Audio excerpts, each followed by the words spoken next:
السلام علیکم ورحمۃ اللہ وبرکاتہ نحمده ونصلی علی رسولہ الکریم اما بعد۔ آج کا سبق سن لیجئے۔ آج کے سبق کی سرخی ہے نماز سے دوستی کیجئے، پارٹ نمبر 89۔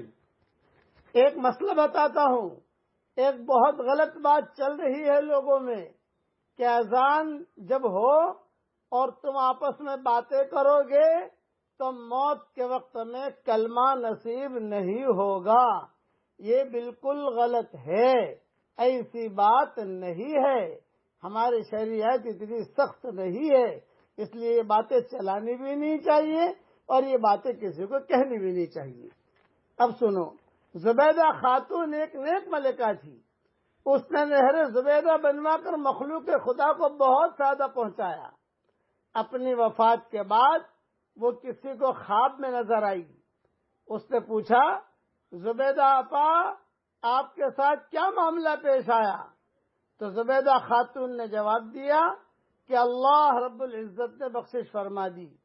خواب دیکھنے والے نے کہا کہ آپ نے نہر زبیدہ بنوا کر مخلوق کو فائدہ پہنچایا، آپ کی بخشش تو ہونی ہی تھی۔ زبیدہ خاتون نے کہا، نہیں، جب نہر زبیدہ والا عمل پیش ہوا تو پروردگار عالم نے فرمایا کہ کام تو تم نے خزانے کے پیسوں سے کروایا، اگر خزانہ نہ ہوتا تو نہر بھی نہ بنتی، وہ پیسہ بھی میں نے ہی تمہیں دیا تھا۔ مجھے یہ بتاؤ کہ تم نے میرے لیے کیا عمل کیا، یہ کہ تم نے میرے لیے کیا عمل کیا؟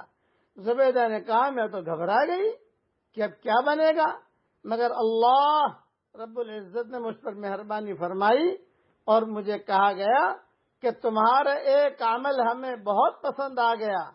ایک مرتبہ تم بھوک کی حالت میں دسترخوان پر بیٹھی کھانا کھا رہی تھی، اتنے میں اذان کی آواز، اللہ اکبر کے الفاظ تمہارے کانوں میں پڑے تو تم نے فوراً، تمہارے ہاتھ میں لقمہ تھا اور سر سے دوپٹہ سرکا ہوا تھا، تم نے لقمے کو واپس رکھا، پہلے دوپٹے کو ٹھیک کیا، پھر لقمہ کھایا۔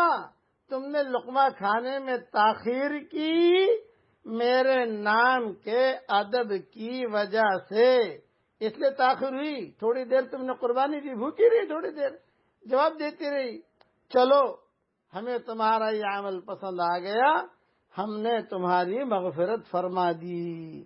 اس لیے اذان جب ہو تو ادب کی بات یہ ہے کہ ہم خاموش رہ کر جواب دیں، لیکن بعض مرتبہ ضروری کام ہوتے ہیں، آدمی باتیں کرتا رہتا ہے تو وہ بے ادبی ضرور ہے، لیکن یہ کہ اتنا بڑا گناہ کے ساتھ جو ہے وہ موت کے وقت میں کلمہ نصیب نہیں ہوگا اور فلاں کتب خانے میں فلاں کتاب میں نے پڑھا، ارے کئی کتابوں میں غلط باتیں بھی لکھی ہوتی ہیں، اس لیے کسی بڑے ڈاکٹر سے پوچھا کرتے ہیں، یہ ذہن میں رکھو میری بات، کتاب میں دیکھ لینا کافی نہیں ہوتا، کئی چیزیں لوگ ہمیں بیچتے ہیں، لکھتے ہیں رواہ مسلم میں ہوتا ہی نہیں، کئی چیزیں لوگ بیچتے ہیں کہ قرآن میں ہے، قرآن میں تو ہے ہی نہیں، اس لیے ایسی باتیں امت میں نہیں چلانی چاہیے۔ ہاں البتہ اکرام، احترام، ادب یہ بہت بڑی چیز ہے۔ اللہ تعالی ہم ان باتوں پر عمل کرنے کی توفیق عطا فرمائے، آمین۔ وآخر دعوانا ان الحمد للہ رب العالمین۔